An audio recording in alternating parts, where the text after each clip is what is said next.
Genesis 11:10-32 traces the genealogy from Shem, the son of Noah, all the way to Abram, who will soon become the central figure of God's redemptive plan. At first glance, this section may seem like just another list of names, but it serves as an important bridge in the biblical story. It shows that God's promises did not end with Noah. The covenant line continued, carefully preserved through the generations.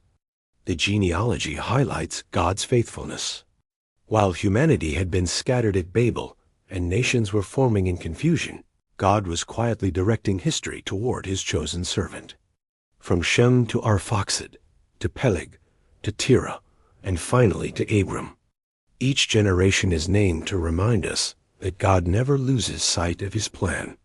Unlike the long lifespans of Genesis 5, the ages here begin to shorten, signaling that the world is changing as sin's curse weighs heavier on creation. Yet through this decline, God's hand is still at work, preparing the way for salvation. The passage also sets the stage for the call of Abram by showing his family background. We learn that Terah, Abram's father, had 3 sons. Abram, Nar, and Haran died early, leaving behind Lot, who would later travel with Abram. The family originally lived in Ur of the Chaldeans, a center of culture and idolatry. But Terah set out with Abram and others toward Canaan, settling temporarily in Haran, Genesis 11:31. This movement foreshadows the greater journey Abram himself would soon undertake in obedience to God's call. Thus, Genesis 11 closes the primeval history and opens the door to the patriarchal era.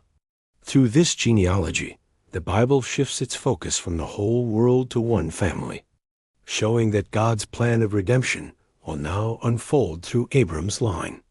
It reminds us that while the nations scatter in confusion, God is already preparing a path of blessing for all people through the seed of Abraham.